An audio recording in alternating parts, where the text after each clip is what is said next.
साथियों नमस्कार। Real news channel में आप सभी का स्वागत है। आज एक खुशखबरी देनी थी। काशीराम साहब ने कहा था कि हमें मजबूत नहीं मजबूर सरकार चाहिए। मजबूत सरकार मनमानी करती है और मजबूर सरकार जनहित के काम करने के लिए बाध्य होती है। उसे जनहित के काम करने ही होते हैं। पीछे 10 साल जो बीजेपी की सरकार या जिसे मोदी सरकार कहते हैं, वैसे तो खैर मोदी सरकार या बीजेपी सरकार नहीं होती है, होती वो भारत सरकार है। लेकिन आजकल चल रहा है, खैर इशू वो नहीं है। मोदी सरकार पिछले 10 साल में जैसे अचानक जो फैसले लिए गए, नोटबंदी,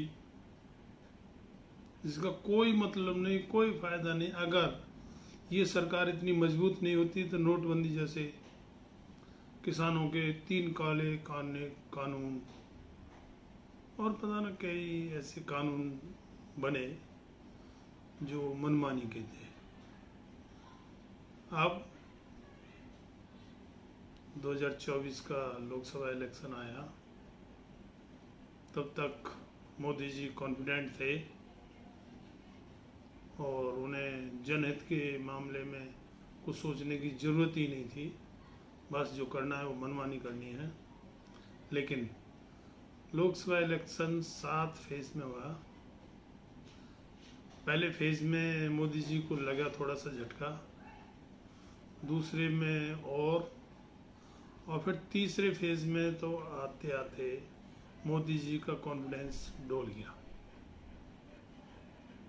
हालांकि इलेक्शन हुए, मोदी जी खूब ऊपर से 400 पार करते रहे, लेकिन मोदी जी को भी पता था कि हालत क्या है। अब इलेक्शन ख़त्म हो गया, 4 जून को रिजल्ट आ गया और उसमें बीजेपी या मोदी जी कहें 240 पर सिमट गए। बहुमत के लिए 272 जरूरी है। अब 272 कहाँ से पूरा करें? जो सहयोगी के गठबंधन के जो सहयोगी थे उनको मिला के वैसे 292 सीट थी, लेकिन अपनी जो पार्टी की सीट हैं उन्हीं पर कॉन्फिडेंस रखा जा सकता है। बाकी जो सहयोगी दल हैं वो आज हैं कल नहीं, ऐसा ही माहौल होता है। तो अब मोदी जी को जो है जनहित याद आ रहा है। अब वो सोचने को मजबूर हैं कि काफ़ी गलतियां हुई हैं, तकरीबन सभी वर्ग नाराज हैं और अब सभी वर्गों को खुश करना मजबूरी है। तो इसी से काशीराम साहब की बात प्रूव होती है कि अगर मजबूर सरकार होगी और सामने विपक्ष मजबूत होगा, सरकार मजबूर हो, विपक्ष मजबूत हो, तभी जनहित के काम होते हैं। खैर, अब मोदी जी की सरकार को याद आ रहा है पे कमीशन, 8वां वेतन आयोग, जिसके लिए सरकार ने पहले बिल्कुल मना कर दिया था और लोकसभा में जो है जवाब भी दिया था कि 8वां वेतन आयोग गठित करने की हमारे यहाँ कोई विचार नहीं चल रहा है। हालांकि ये 8वां वेतन आयोग जो है जनवरी 26 से लागू होना था, जनवरी 2026 को,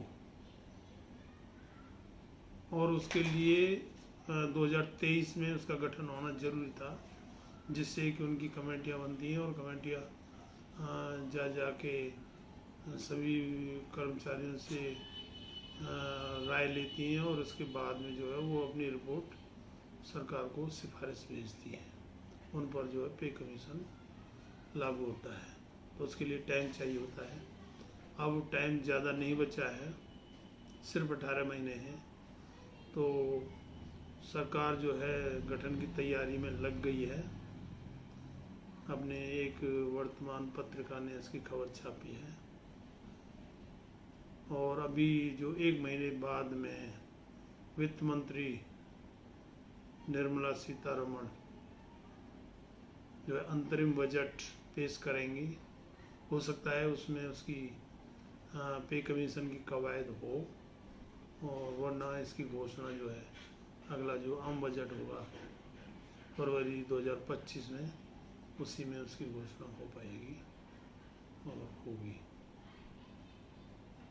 इसमें पे कमीशन की खुशखबरी है कि पे कमीशन अब जो है गठित भी होगा और लागू भी होगा, और इसमें करीब 49 लाख सरकारी कर्मचारी और 68 लाख पेंशनर्स जो हैं उनको बेनिफिट होगा, और भी वर्गों के लिए काफ़ी कुछ योजनाएं लागू होंगी, क्योंकि सरकार जो है मजबूत नहीं है, भरोसा नहीं है कौन सी सहयोगी पार्टी या कौन सी पार्टी किधर होगी। तो ऐसे में मोदी जी सभी वर्गों को खुश कर लेना चाहते हैं, तो यही खुशखबरी देनी थी। आम जनता ने अब के जो मतदान किया है बड़ा ही सोच समझ के किया है, बड़ी समझदारी से किया है। इससे भारत के लोकतंत्र पर, भारत की जनता पर गर्व होता है कि अब जनता समझने लगी, लोकतंत्र मजबूत होने लगा है। और भारत की जनता को इसके लिए मैं भी धन्यवाद देता हूँ कि इसी तरीके से अपनी सरकार चुने, राज्य सरकार हो या केंद्र की सरकार हो, जहाँ भी चुनाव होते हैं इस बात का ध्यान रखें कि किसी मजबूत सरकार के चक्कर में ना पड़ जाएं। मजबूत सरकार कभी भी जनहित के काम नहीं करती है। खबर अच्छी लगी हो तो लाइक, शेयर और चैनल को सब्सक्राइब करें।